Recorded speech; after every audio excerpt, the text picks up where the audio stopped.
Thank you. Thank you, MIT. Thank you for the previous panel. Thank you, FCC. Thank you, Eugene. That was a tremendous, tremendously inspiring talk. And the previous panel, I'm still kind of caught up in it. I'm not sure what we're going to talk about, but let's just talk about open government still. That was great.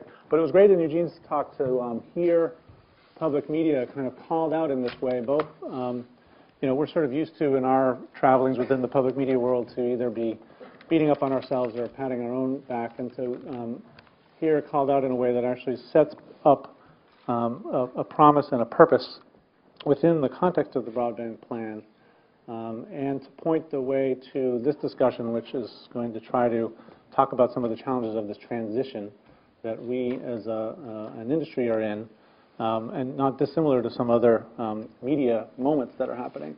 So my name is Jake Shapiro. I'm Executive Director of PRX, the Public Radio Exchange.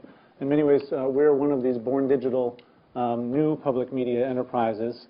We operate as an open distribution platform connecting independent producers with local stations, really as a hybrid between broadcast and digital opportunities, and trying to focus on the intersection of technology and talent, really trying to nurture new voices and content.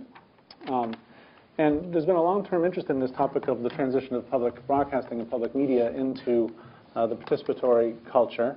We're at a nexus of opportunities. We see disruption in other media industries that we have observed in music in particular, which has been an interest of ours, and in newspapers that I know the Knight Foundation's report has really focused on where that's coming up.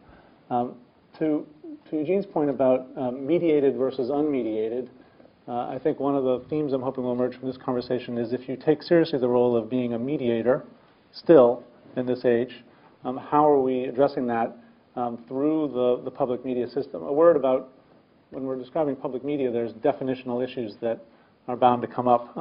We have here with us really a group of public broadcasters. In many ways, we're, I think, all discussing public media as radiating out from and well beyond the boundaries of what public broadcasting has traditionally been constituted to be, which can include, and has been referenced, public access television, low-power FMs, other nonprofits engaged in public service media activities. There's an interesting question, especially as we get into some of the opportunities ahead, as to where some of those boundaries end up getting drawn, especially as you talk about potential reform or even legislation that might change some of the definitions. So what I'd like to do, what's one thing about this panel is that rather than policymakers or policy observers or academics, we have a bunch of practitioners here who are really engaged in the day-to-day of building a next kind of public media architecture, infrastructure, operations across a spectrum of roles. So in order to get our heads around the opening of where this transition to a digital public media is headed, I'm going to ask each one to sort of introduce themselves, and in doing so, address the topic as they'd like, but also talk about a project or a particular initiative that is illustrative of what we think this next incarnation of public media might be. And I guess I'll just start to my left, so please introduce yourself, Rob. Sure. Robert Bull. I'm with the Corporation for Public Broadcasting, and my role is to lead our digital strategy and investments. I think one of the central themes that I see, and I'm relatively new to public broadcasting. I came from an organization that worked in public media with low-income populations and then moved into this role about 10 months ago. And one of the great things that I see happening, one of the reasons why I was so attracted to coming over and working in public broadcasting is the two mediating influences. One was that you have the power to broadcast. The power to broadcast means that you can reach everyone in the United States with free, universally accessible content in general. And that is not necessarily true in the digital world, that digital content costs money to get access to and to utilize. So the ability to mix broadcast and digital platforms seem to be a great opportunity for where public media is going. I also saw organizations and people like these that were starting to turn public media from a purely broadcast environment to a more of a platform approach, where there was other types of collaborations, other types of voices, and other types of opportunities to get information out into the world that are non-traditional. And so those two things are sort of in full swing. In terms of, I so desperately want to talk about the public media platform, but I know Kinsey's going to want to talk about that. But I want to talk about one thing that I think is a little unusual, or it's a little changing, and that is what some of the role of where PRX and where a number of other folks are in developing a series of very flexible applications, whether they're on mobile platforms or online, that allow people to engage and participate. WNYC is a good example of that in New York, that's doing work about sort of uncommon economic indicators, where they're actually asking people from the community to start to crowdsource knowledge about what's happening in their community. It's all centralized around a broadcast, a radio broadcast, but it is being visualized on the online space, which is generating even more broadcast. So that opportunity to really sort of have this engaged conversation in that space is really adding a great value, and it's an example of very flexible, very agile tools coming to bear in an industry, a broadcast industry, which can also mean a lot of capital and a lot of inflexibility because some of the rules around that broadcast. So there's a lot of very interesting sort of dynamic happening. I am Marita Rivero. I'm a vice president at WGBH, the public broadcaster here, and I'm the general manager for radio and television, which now means you're the general manager for mobile video, broadband, et cetera, et cetera, et cetera. I find this a moment of great opportunity and interest. So while we started in public broadcasting thinking about radio and television, it's been well over a decade since the work we've done really has moved on to create specific projects for many media devices and using many tools. So I think I'm here from the perspective of producers, kind of the editorial side of what's happening in public broadcasting. And Jake suggested I use as an example a large national project that we're beginning to work on called World 2.0, which is an online civic engagement project. We're really asking the public to help us define some of the issues of the day. And we're really looking at how we might target, in fact, I'll point a finger at 36, but a younger population of people, and put in front of that group opportunities to begin to become more engaged and share information about what's happening. When I was thinking about this, I wrote down 4 or 5 things that I think are distinctive as we as public broadcasters, the traditional public broadcasters, have engaged over this time. I think we use our strengths as curators. When we talk about news and journalism, news is the primary example of curation. And we're past grandmasters at taking very complicated issues and be able to present them back in ways that allow people to address them and digest them. Public broadcasters have a national base. As we've done work with many of the new media providers and partnered with new media providers, we realize one of the strengths we bring is that there are stations in communities all across the country. And being able to partner outside traditional public broadcasting means that we share a number of things, but one of them is that particular reach. We can use our current investments. That's what this project imagines. We put money into building the National Black Programming Consortium. And that consortium has connections with the African American community all across the country. There are opportunities for us to take investments that we've made in that and many other communities that we've developed over time and think about how we bring them back together, reformat them, using the capabilities we have now to have that voice part of the issues. Obviously, we're looking at creating a grammar that attracts people. That's what we do. We try to take some of the data and the things that might otherwise be dry and turn them into the possibility of bringing people in. If we can't do that, we're out of the business. And finally, I just say that we're looking at obviously right now a kind of transmedia and really distributed model of programming. So these are kind of 5 areas that I think some of them are unique to public broadcasters, established public broadcasting. But for us, they've all been part of what we've been experimenting with and what we're intending to bring into the World 2.0 project to look at a broader group of people coming together to empower themselves and talk about the issues of the day.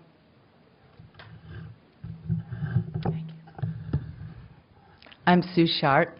I'm the Executive Director of AIR, which is based here in Dorchester. It's the Association of Independents in Radio. It's an organization that's 21 years old. It's one of the oldest and largest professional membership organizations in public media.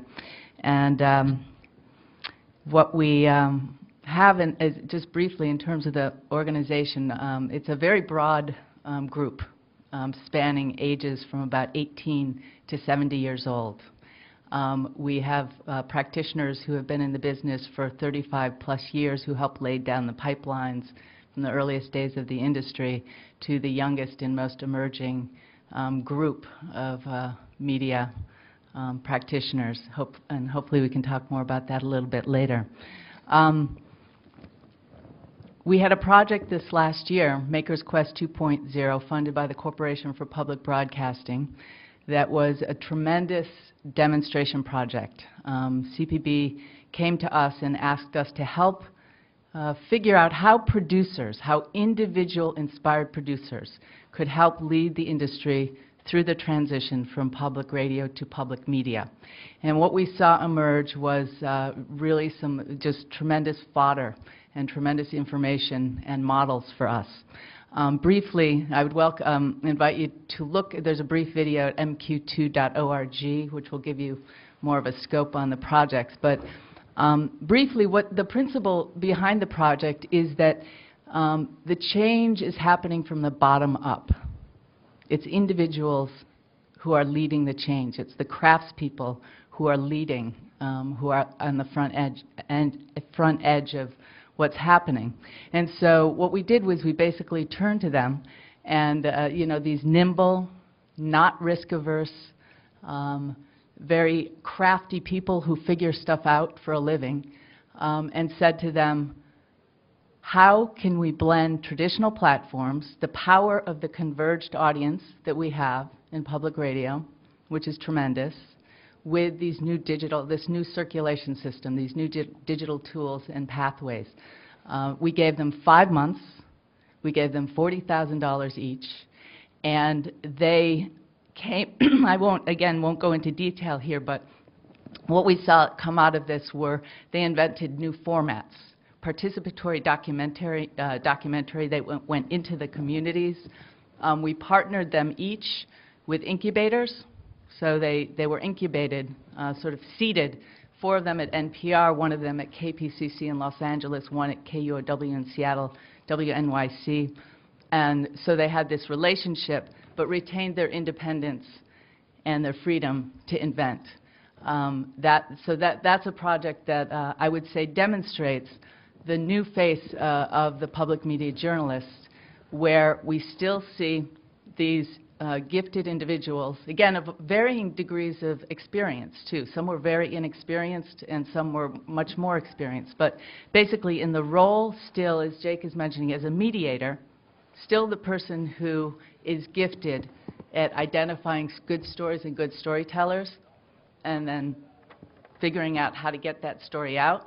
But the whole landscape in terms of the tools that they can use is what's changed, and this is what they figured out.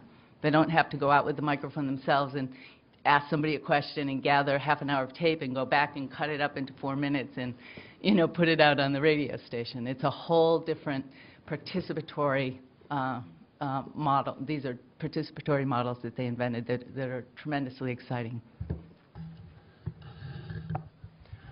Hi, I'm Kinsey Wilson. I'm Senior Vice President and General Manager of Digital Media at NPR, which means that about half of my time is spent sort of on the operations of NPR's digital media operations, and the other half is sort of gazing into the future and trying to figure out what NPR's future and its station's future digital strategy will be.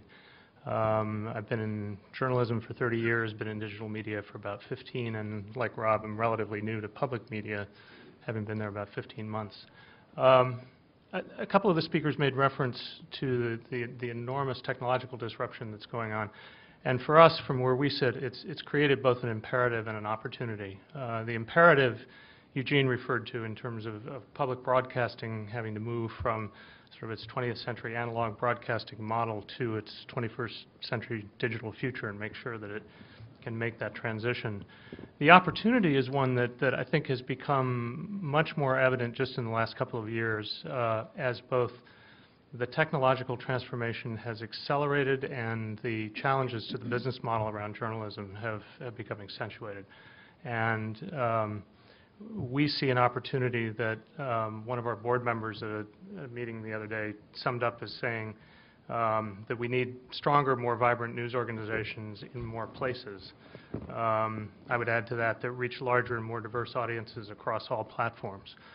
It's an ambition that even just a couple of years ago probably would have been beyond the scope of public media, but because the technologies and the tools have become lighter and because monopoly or near monopoly news organizations that completely dominated the local market are beginning to see their franchise erode, and the opportunity is opening up for lots of different players to come in. There is a real opportunity for public media to step into that space. So our efforts have been focused really in two directions to try and help stations figure out what the best opportunity is in that space and where the appropriate divide is, if you will, between services and guidance that can be provided at a national level and economies of scale that can be provided at a national level, and where the opportunity is best left to the bottom-up kind of creativity that Sue was describing. And so we've got two projects underway. One is aimed at sort of understanding the audience proposition. What will attract people? What is the best editorial journalistic audience play for public media in these local markets? Because there's lots of different choices that you can make, and it's very hard for individual properties to figure that out one by one. So we're trying to provide some guidance there and have a project underway in 12 different markets that actually launched today with the signing of a contract with the CPB around that will be attempting to, in essence, do rapid prototyping over the next 2 years of some local news sites in those markets. The other sort of trailing behind that, but began with what Eugene referred to as the NPR API, is an effort to create a common platform and think about networking public media content, however that's ultimately defined, in some sort of common repository. The larger goal of which is to encourage the kind of innovation that needs to go on at the local level to, in essence, stimulate open source development on top of that repository and give people the tools with which to invent the next generation of news gathering. So one piece is sort of intellectually focused on what the audience proposition is, the other very much on infrastructure and platform and common standards and economies of scale. So. In a way that sounds almost, it's just striking me now that the analogy to what might be the collected assets of public media made available through an open platform is the data.gov proposition, where then you hope and in fact encourage further innovation to happen on top of that collected content. And then the sources of that content, unlike not being government sources, this is where I think the conversation gets interesting, is when you're talking about the first incarnation of the platform, thinking about NPR content or the related partners, national producers. But then we might get to where Sue's purview into a much broader range of individual creators or others who are not necessarily holders of licenses to bits of spectrum. So one question that I would like anybody to jump in on, go through, first is, as we think about this transition, we've talked about a few of the assets already that we bring forward with it, existing knowledge and expertise even in storytelling and this mediation role. Some powerful relationships, community organizations across the country that are already in place and providing valued service over broadcast. One of the ones also that is interesting in contrast to the declining trust in other institutions nationally, government, Congress being examples that were just brought up, is the trust in public media brands, the ones that are best known, is actually very high and in many ways growing. But what, if you were looking at it, and the two of you who are newest to the system, as we call the system, might have particular insight in this, are the hindrances? We have, you can mention another asset that maybe I didn't mention that we're bringing in, but what are the ones that you actually see as obstacles to public broadcasting playing a fundamental role in the new space? All right. You guys got it. Yeah. I think there are two that I would cite. I think one of the, and Rita, you were talking about one of the great one of the great assets of public broadcasting is localism, and I think one of the great challenges of public broadcasting is localism, meaning that we have 800 plus independent businesses with their own boards, with their own balance sheets, with their own infrastructure that can work together and have the opportunity to work together, but sometimes it's hard. So you have uneven distribution of capacity, whether it's a small little radio station done by 2 people in Marfa, Texas, to GBH or some of the larger producing stations. So I think that's one of the big challenges, and I think CPB's role in that challenge, as well as NPR and PBS and all the other big organizations, is to start to make some systematic wide investments in things that Kinsey was talking about in terms of public media platforms. And another project I would cite, which would be one that I'm working on, is called the American Archive, which is not a news-based archive, though I think Eugene's point about helping and trying to help improve the ability for people to get access to journalism content is very important. The American Archive is a much larger archive than just journalism, and we have to understand that public media is something that is very much involved in education and arts and cultural life. And it's amazing, actually. I have a little thing right now for the American Playhouse, if anyone remembers that. I just got a book with all of the American Playhouse productions, and it's every significant actor, producer, writer, or director in today's Hollywood scene has over the age of 35, has created content for the American Playhouse series, like every single one. And they didn't do it for commercial interests. They didn't even really do it for themselves. They did it for the American public. But it's hard to get access to that material because of the myriad rights issues. So I think if I was going to talk a little bit about some of the big challenges, it's that question of how do you even capacity? And I think technology infrastructure, equal access to very robust, flexible technology infrastructure, whether it's something that is put together by an NPR or PBS working together, or whether it's something put together by outside entities like Google or Cisco or whatnot, are very important, as well as this addressing of this digital rights issue. The American public has made significant investments in this fantastic stuff, but you know what? You can't get access to it.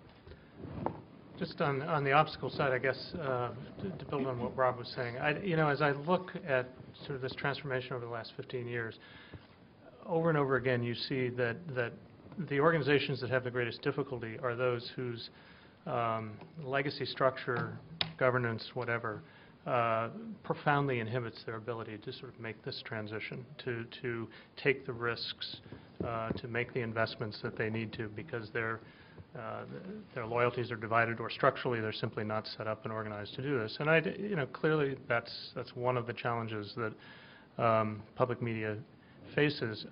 I'm quite optimistic, though, and particularly having come out of the newspaper industry and having watched what occurred there. Public media is generally operating from a position of strength. Public radio's audience has grown 67% between 1998 and 2008, while programming, most other news programming has declined on other platforms, traditional legacy platforms. We are not rocked back on our heels as we're trying to make this transformation. We actually enjoy trust, reach, a vibrant news organization, and can build from there, and I think have become aware of the necessity of moving quickly at a time when we're still strong. And that, unfortunately, newspapers, when their cash flow was at its zenith in 2002, 2003, were not as quick to act, and are now finding it very difficult to respond to the technological challenges that they face. Could I respond? Yeah, go ahead. Even though I'm not. I would just add one sort of another dimension to what Kinsey is saying here. In terms of the legacy and the culture, a public radio is an institution that is a phenomenal success story. I mean, it's a 35-year-old institution that has basically just had straight growth in audience, in revenues, and in penetration, and just evolving into the very respected institution that it is. It boils down to the people and an understanding that The people who started this whole enterprise 35 years ago are in large part still the ones who are with it. They've ridden this wave. They're the architects of success. And here they are at a point at this incredibly, this time where there's this tremendous seismic shift going on. And what they were hired to do and what they did extremely well was build this, this amazing institution. And now suddenly they're supposed to somehow, change everything or help it through this whole transformation. And I think it's a really basic kind of awareness that we have to have that they did their job. It's not their job to necessarily come up with the transformation. The answer to the transformation and the agency of transformation isn't those who are sort of holding the keys to the kingdom. So there needs to be a very sort of, it's kind of simple, but it's a powerful kind of awareness that needs to happen within the institution. And I don't think our industry is alone. I'm sure this happens, all the time with industries that enjoy tremendous success. It's really hard for those gatekeepers who did their job and they did it extremely well, and who are sort of looking at, retirement. They're moving out. How to make that transition. The other thing I would just add quickly is that related to this is there's a tremendous gap in infrastructure and investment. We have this legacy at this institution that is under siege with the economy, and tremendous amount of money being pushed into it to keep it shored up, to keep the lights going, to keep the electricity on, at a time when we have such a need, again, of this nimble kind of risk-taking energy and enterprise. And there's a real gap in the infrastructure and how we actually fund that, how we actually make that happen in dollars and cents. So, Rob, go ahead and jump in. I wanted to hear from you and then also from Rita in the parallel of assets versus obstacles. The fundamental piece of the architecture of public broadcasting is a local station, a local entity. And there's a lot of ways of thinking around and beyond that, but what is that role going forward? Yeah, that's actually where I was want to follow up. I think there's a couple of things to be said. I mean, again, I want to reiterate, I came from the digital media world where I had no ability to transmit, and now I'm working in public broadcasting where we do have the ability to transmit, and that's a really incredibly efficient thing to do. You build a tower and you sink some costs into that, but the cost of adding more clientele to get that signal is pretty much zero. The cost to transmit to one is a cost to transmit to 1 million. And that is not true. That's not the same scale in digital media. And so those local institutions, all of that, those local organizations are truly these amazing anchor institutions in their community. They have the ability to collaborate and to curate. They have the ability to work with the local community in new ways and provide content and broadcast into schools, into healthcare clinics, into people's homes. And so I think that before we give up on the infrastructure that we've spent the last 35 years building, we should realize that there's still a lot of energy and a lot of power in that. And that infrastructure is tied to staff on the ground, as Marita said, in every community in the country, including Marfa, Texas, where there are 2 dedicated people out there trying to tell the public story. And I think that's a really important, a really important point. I think just lastly, in terms of localism and stations, there is a transformation that's going on in those stations. We have to balance really savvy media executives who understand how to run a media operation with people like me, who are coming in and who've never run a broadcast media operation and who understand how to do new things in new ways. And there's that balancing point that's important. Rita? I am, so wrapped up in the notion that our stations are the opportunity we have to provide for voice in our community at a scale that's not really available to us in many other instances. And I find this when I'm dealing with partnerships now with people inside and outside traditional public broadcasting. That question of voice to me is one thing I hope we don't see at risk, as we move toward new ways of engaging with the public. And it's one of the real opportunities I see. Certainly in a local community, with the tools that we have now, we're finding as a station that this is when we can go to Dorchester. This is when we can stop talking about, populations in our community who have no way to talk to us, to themselves. I think becoming the vehicle for that kind of dialogue and shared information is very exciting to me. It's very exciting because we can do more of that now than we used to be able to do. And I see that with our local television, our Basic Black that's suddenly doing live programs, but the dialogue is right online, that there are community video reporters, that there are bloggers.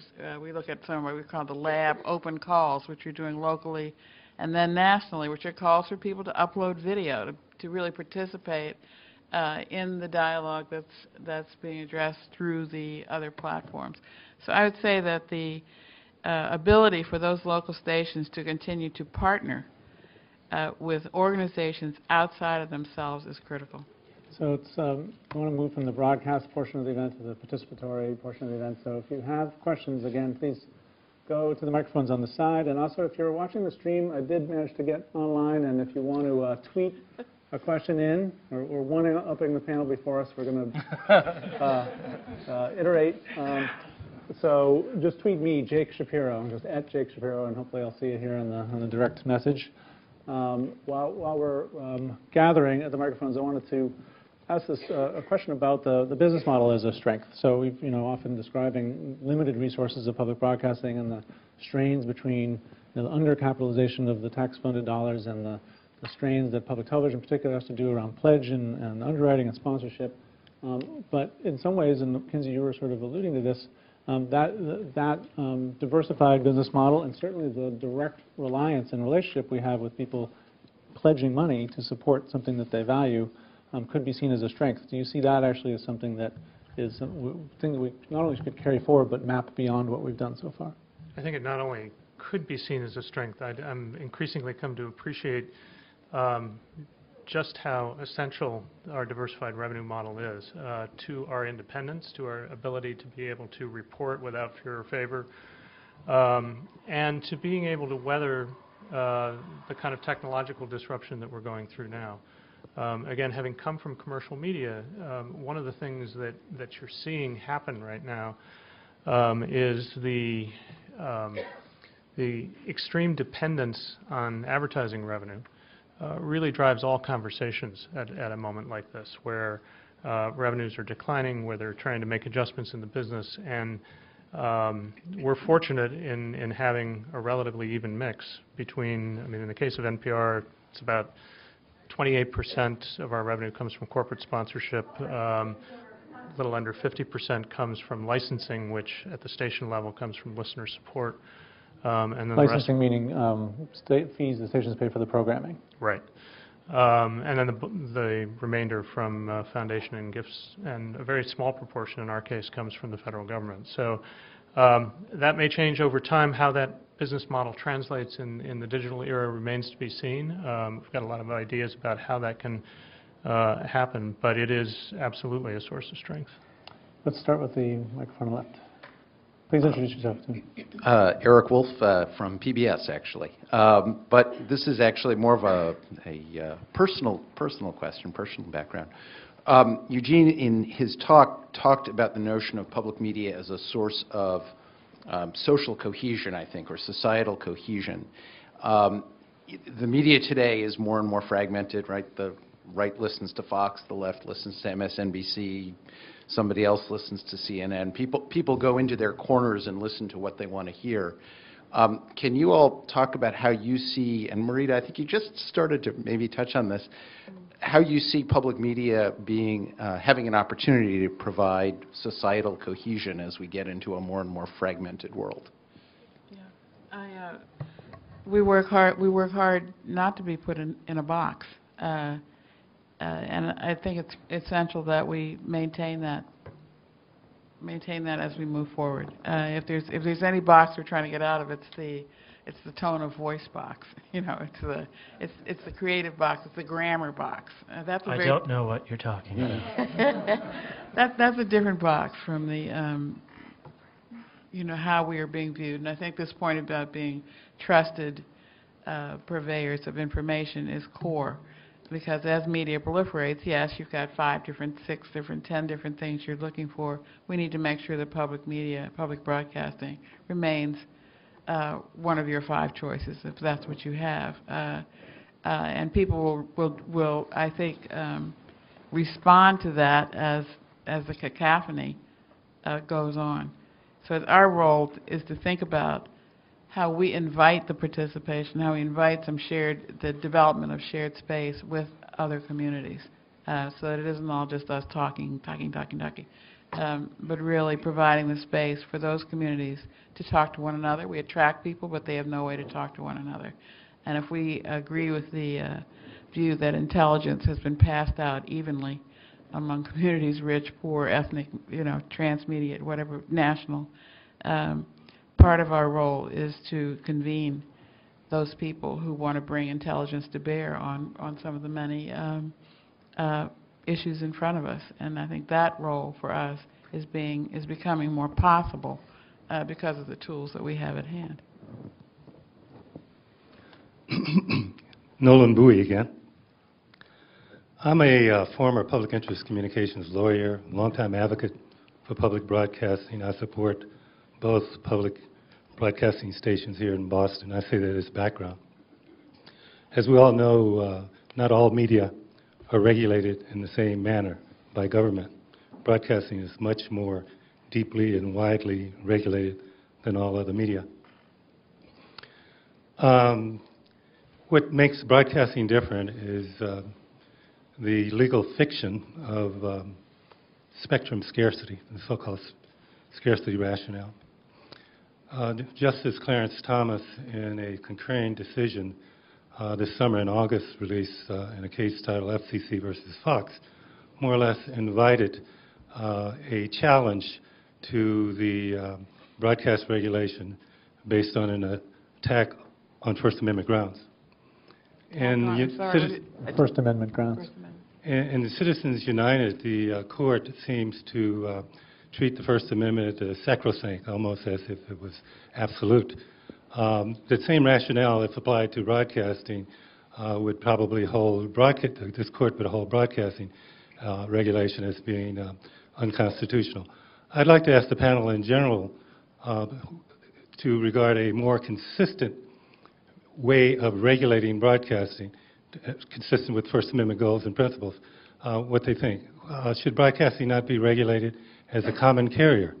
First come, first served, non-discrimination, no censorship, and a separation of the owners of the stations or the conduit from content to give everyone an equal opportunity to speak. Who wants to jump in on that one?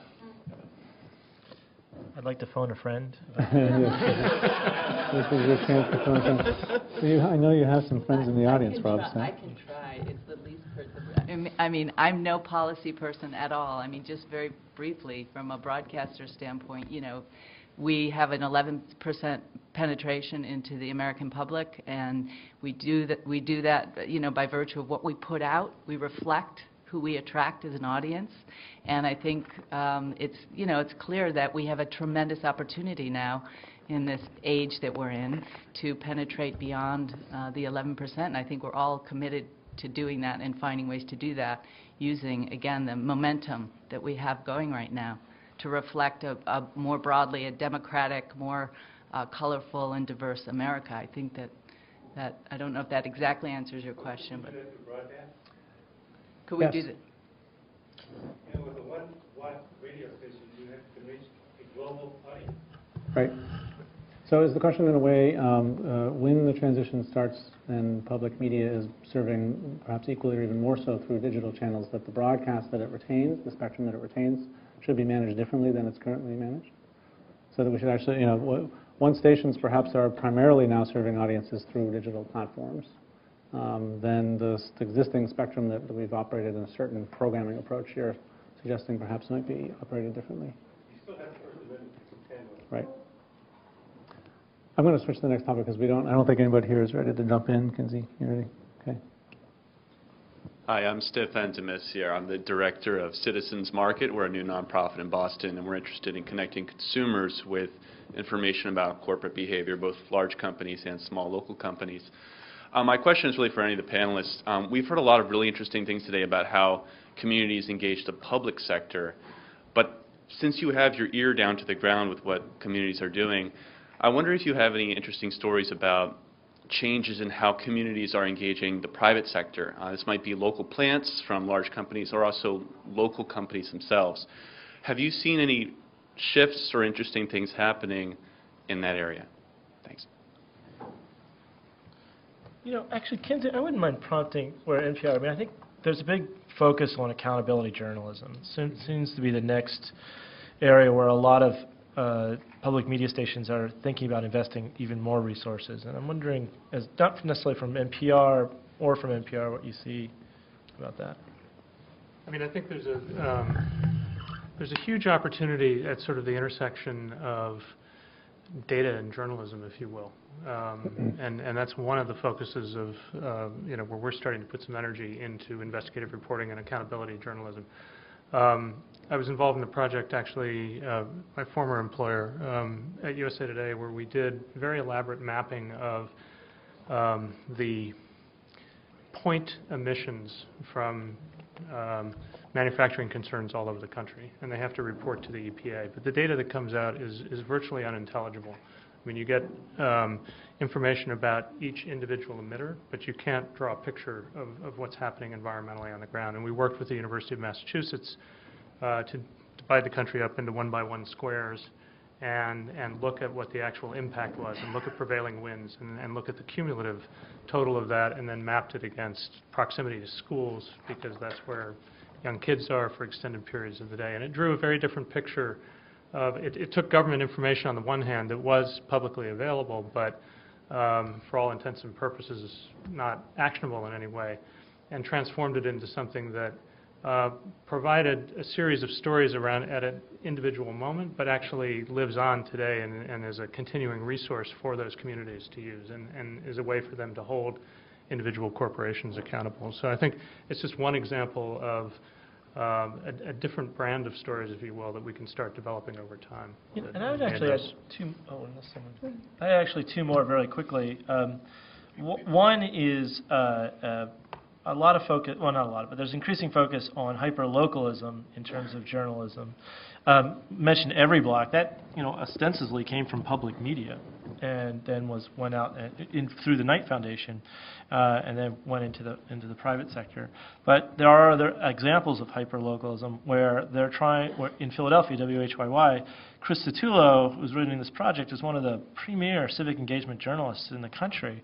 Ran the editorial page at the Inquirer, and worked with the city on helping them structure the budget process with community engagement. And he's trying to apply those same lessons to working with 7 neighborhoods in Philadelphia around how do you get the community to work on both commercial and government solutions to building that community to be a better place. And I think another one I would cite is Lens on Atlanta, which is a project that's out of Atlanta PBS. It's focused on Public Broadcasting Atlanta, I should say, which is focused on trying to give a platform to citizens to talk about everything as mundane as in, like, why is there this huge pothole in my street, to what's happening in my community and why I don't like it. What is the great part about that, I think what's the sort of the brilliant part, is that Milton Clipper and the folks at PBA are using their journalistic cred to take those stories and those conversations and turn them into questions from a journalistic point of view. It's almost in some ways crowdsourcing community engagement into journalism versus the other way around, and asking, so why is there a pothole in this street, or why, store, are you doing these things? So I think those are examples where we're getting a lot of experimentation. What we need to do now is invest in what works and start to build capacity throughout the system. So do we have another question coming over here on the right? You wanted to jump in? So please go ahead. We'll do one more question, and I have one tweet that's come in that I'll pass along. I can't compete with a tweet. Hi, my name is Danielle Martin. I'm here from MIT, from the Urban Studies and Planning Department, but I'm also from the community media and the youth media world.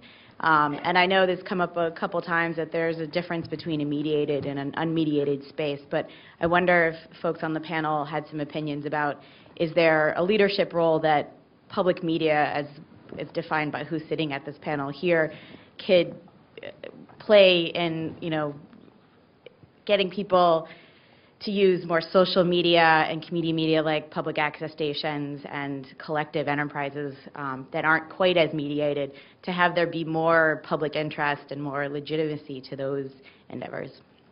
I think that's a great question. I mean, it ties a bit to a phrase that Eugene had used, which is this vision of a new public media network, which I think implies a more expansive sense of who we are beyond perhaps the entities constituted here, hopefully partnering with and actually helping showcase and elevate some of the groups that are doing amazing work in other domains, where some of both the audience reach, the platform and technology, some of the journalistic skills and training that can come with it really could help, I think, raise up a much broader segment than we've seen to date.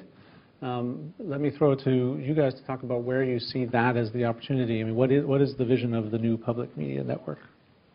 I mean, a lot of some of that is what we think about when I was talking about World 2.0, and I really think about it as partnerships with groups outside of ourselves who themselves are creating community, to really look at individual. Youth Media of Oakland comes to mind just because you talked about young people, but Youth Media, right? Youth Media, who would partner with us on this, or the guys at Bayback or One Economy, or there are people we talk to who whose own work could be expanded and exposed and could attract more people because we're partnering.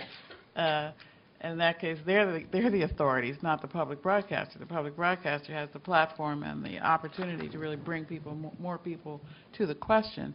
But I'm imagining that the kinds of things we could get back are going to be pretty tremendous. Even in our smaller efforts at WGBH, kind of the open lab, open call we did with a NOVA program attached to an Adobe Youth program, to really come back and talk about heat and climate change. And I always find that in those sorts of partnerships, the kind of questions, the approach, the perspectives, the whole thing is much enriched. And I see us doing more of that,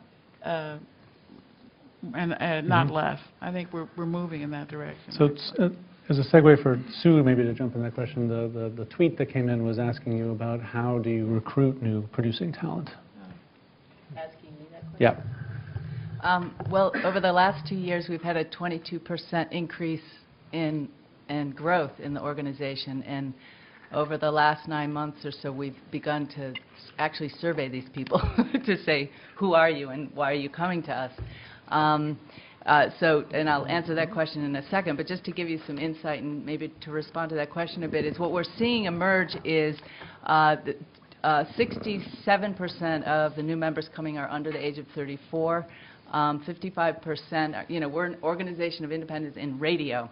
55% are primarily oriented to broadcast radio, but we're seeing this growth in online orientation. 30% of the new members coming in are oriented to online. And then there's subcategories of print and other sort of forms of media. So in other words, 25% are non-Caucasian. So we're seeing emerge, I think it's I interpret it as kind of reflective of the larger world of people who are, again, taking tools into their own hands. And I would say that they lead us, as Marita is suggesting, they sort of have the power to lead us to these other places and these other collaborations and partnerships. And the opportunity and exciting opportunity is, again, how we create the pathway for this group into the legacy institutions. The tweet, in terms of recruitment, it's sort of viral. It's sort of, I think it's very much word of mouth with our organization. The MQ2 project, it was a competitive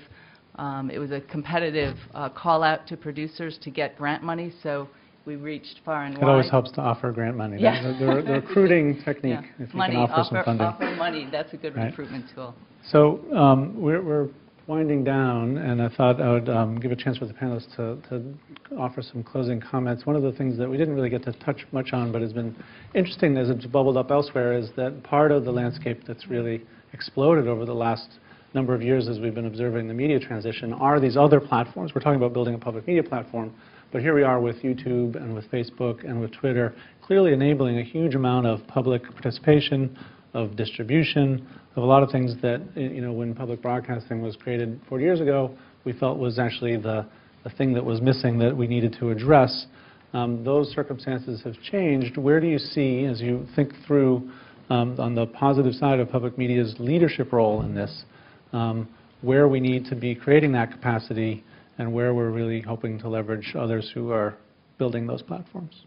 So just briefly, I'd just say, 5 years ago, February, YouTube launched, and Huffington Post launched 5 years ago, not this month, but recently. And you see the acceleration of those platforms is incredible. I mean, I have an 8-year-old, and so they're only 5 years old. Can you imagine when they get really dangerous? I think that the challenge is for public media to work outside of itself and start to innovate with these technology companies and young people and collaborate. And it's a very exciting time right now because public media in large measure is excited to do that. So this is going to be a critical couple of years. And in fact, I have to give some kudos to Eugene and the rest of the folks at FCC who are really very thoughtfully trying to engage public broadcasting in this work. So, one of the things that struck me coming into public radio is the extraordinary loyalty of the audience and the level of trust and the extent to which people not only have an affinity for what we do as broadcasters but potentially for each other. And it is, in a sense, a latent network, if you will, of people who imagine that they have something in common with others who listen and shared experience, most of which we've not yet succeeded in bringing online. The opportunity in the platforms that you mentioned is to do precisely that and to recognize that our job is to make sure that we're connecting people and that we're getting information in front of them wherever they're consuming information. We've seen a shift just in the last year as the percentage of referral traffic that's coming in from a variety of different quarters. Search is still the highest, but RSS used to be second, and now it's social media that has displaced RSS. So you're moving from sort of a more mechanical distribution platform to one that's based more on individuals and networks. And I think that's only going to accelerate. So. And I see these, these are tools for us. That our work is really our work, which has to do with voice and connection and education and dialogue, and these are tools, and the more of them, the better. I mean, it's really how do I use YouTube, and if it's Facebook, how do we use Facebook? So we're content creators, and we're engaged now in serious partnerships with people who are, as I said, very much outside public broadcasting, with our publics, and that's what the excitement is. And I think where we can use whatever's out there, how we adapt and how we structure our content to fit that particular framework, that's fine. That's kind of why we're in the business. And I find the partnerships to do that have been very, I work with everybody at this table, Corporation for Public Broadcasting, PRX, AIR, NPR, PBS. I mean, there are not that many of us out here. So we're running hard, and I think are happy to feel that we're now part of a much larger community of people who are also running hard. So, bring on the YouTubes. Bring on the YouTubes. Okay, well, we'll close, I suppose, with that. Thank you to our panelists, and thank you, everybody here. Thank you, Chris. I want to thank the FCC team, especially Kevin, Vishal, and Eugene, who had to work with us in Harvard in organizing this. Always a difficult task. Domestically, thinking within the Center for Future Civic Media, Christina Shi, Andrew Whitaker, Brad Sewell, and most of all, Lori Lejeune, who's trying to hide back there. But our new program director did a great job of organizing this. But I guess probably the biggest thanks have to go to the people who pay all those salaries, which in large part is the John S. and James L. Knight Foundation, which endowed the Center for Future Civic Media, to which we're really grateful for, and have been playing leadership roles on many, many areas. One point that I'll make, because we talked a little bit about free and open software earlier, one of the conditions of the News Challenge, which was the grant that endowed us and many others, was that the people who are doing this work, software for community news and engagement, would have to open their source code. And I can just say that that was incredibly useful because it's a very difficult thing to do at MIT. Universities labor under the idea that they're going to make money off of IP, and a couple of them have.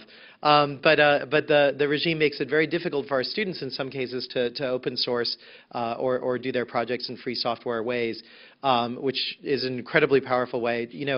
It's unusual for a foundation to be such a thought leader that they would demand that of their recipients, when it's actually still a very young field.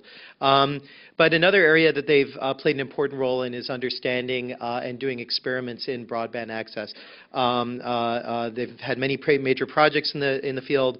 And have done some great studies on it, all with reference to their greater understanding of the information needs of communities and democracies. So let me introduce Damien Thorman, who's the National Program Director for NITE, with some concluding remarks.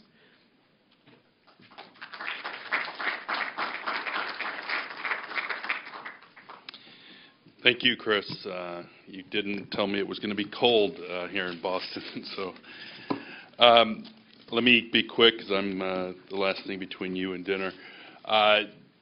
First of all, NITE believes, obviously, that democracy, I think probably would agree with most of you, that democracy is the last, is moving to the Internet. And because it is moving to the Internet, that we believe that we have to invest in opening up the Internet to everyone, because if, as democracy moves to the Internet, if everyone doesn't have access to the Internet, then people are disenfranchised from democracy.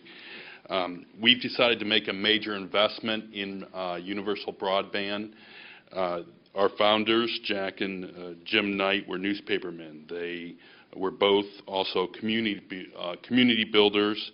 And they realized that information was vital to our communities. Each day they delivered news and information that helped people decide their own true interest, as Jack Knight used to say. Today, at the Foundation, we carry that belief into the digital age. Our ideal is to inform and engage communities. To that end, we've spent $400 million since 1950 advancing quality journalism and freedom of the press. Perhaps more telling is that in the last 3 years, we've spent over $100 million in media innovations. Our signature investment in this area, as Chris mentioned, is the Knight News Challenge. Our winners range from David Cohen, a 20-something journalist and entrepreneur who has come up with a model for having the public pay for investigative reporting, to Sir Tim Berners-Lee, the inventor of the World Wide Web. Another innovative and also initiative looked at information needs nationally to come up with suggestions on national media policy. The effort began with a meeting 3 years ago at the Aspen Institute to take a look at the massive changes in the media industry. Now, this was before the recession and ensuing media bankruptcies, and even before the national conversation on digital access. It was obvious, even before that all these things that were going wrong with the information flows to communities, that we need to do something. Because our country is based on the free flow of information, we realized that democracy and media was in danger. While the digital age was creating a communications renaissance, it was not, and still is not, serving all Americans in the local communities.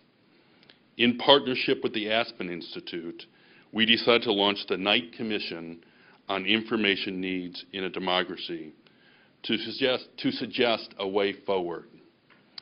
The commission was given a deceptively simple charge. First, to articulate the information needs of a democracy.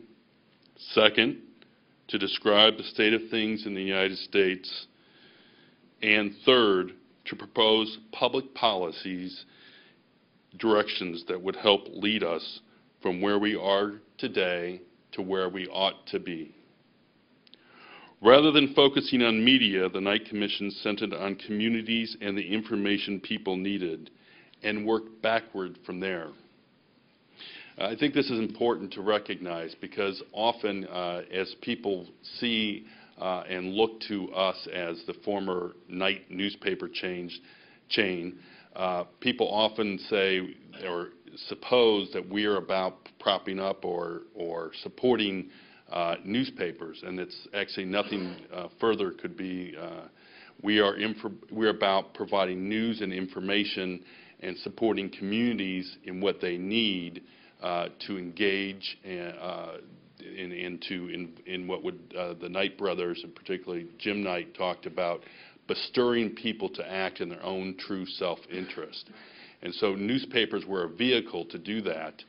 So as we look to invest and engage our communities, we don't look at newspapers, we look at different information news flows, and that's a whole ecosystem of news and information and investments. The result, the first major report on news and information in the digital age, offers a vision for creating news and creating informed and engaged communities into the future. It holds 15 ideas from championing news literacy in the public schools to making public libraries centers for digital training and access. It talks about creating public broadcasting that is more local, more interactive, and building city hall websites that actually make public information easy to understand. And I'm happy to see that we heard a lot about all those ideas today.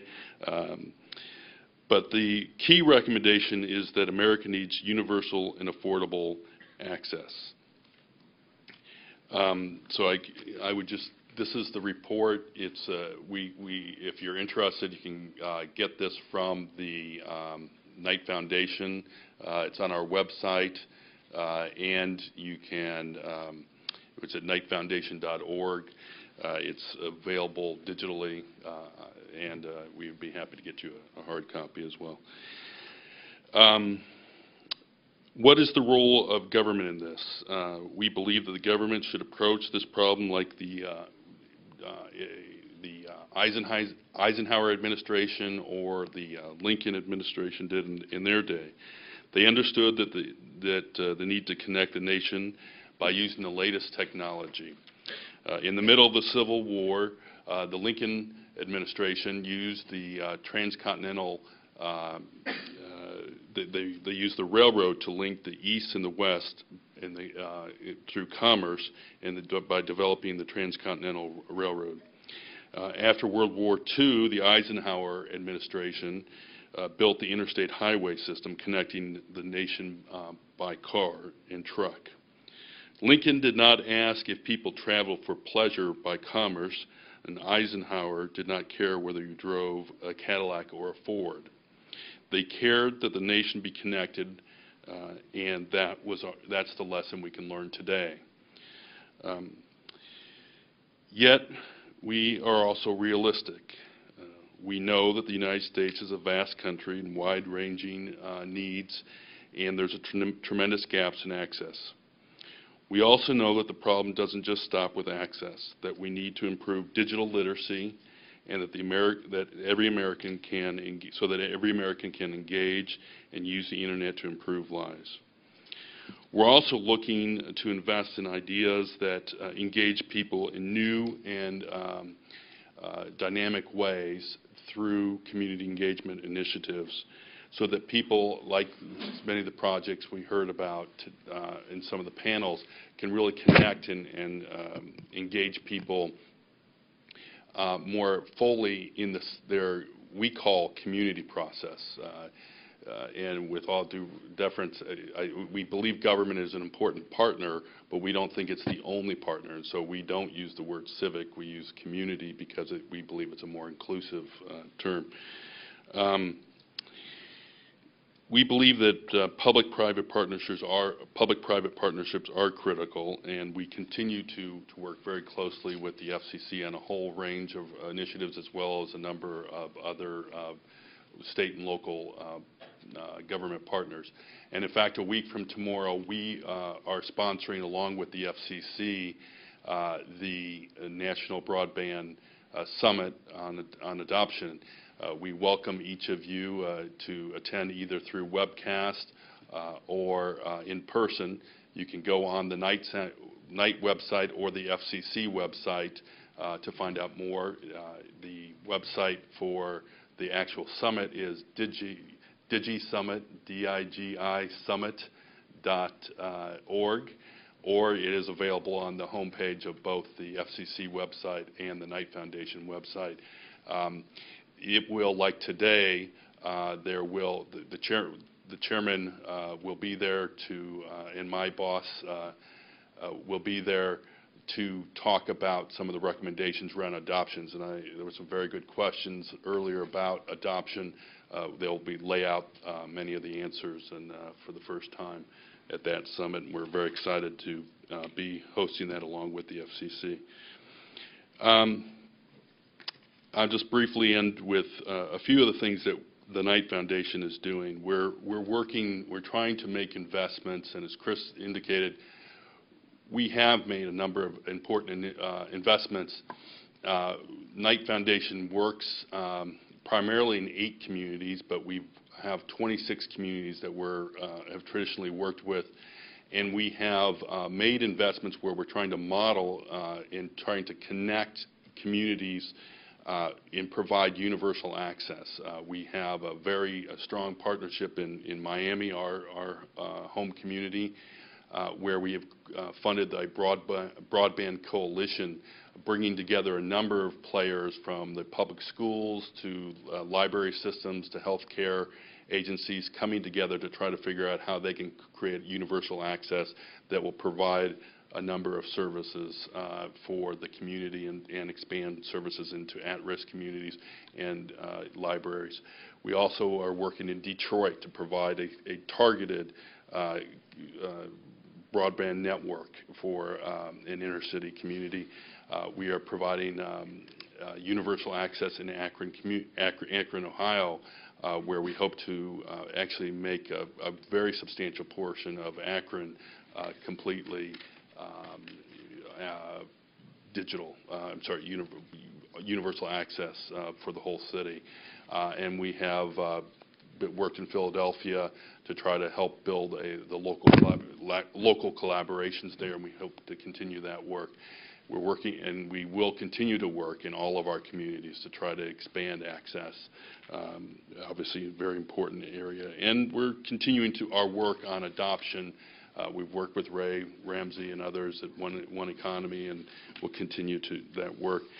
I just want to thank MIT for the great work, Chris, and all your folks and the FCC. That's been a very challenging topic you've taken on today, but an important one.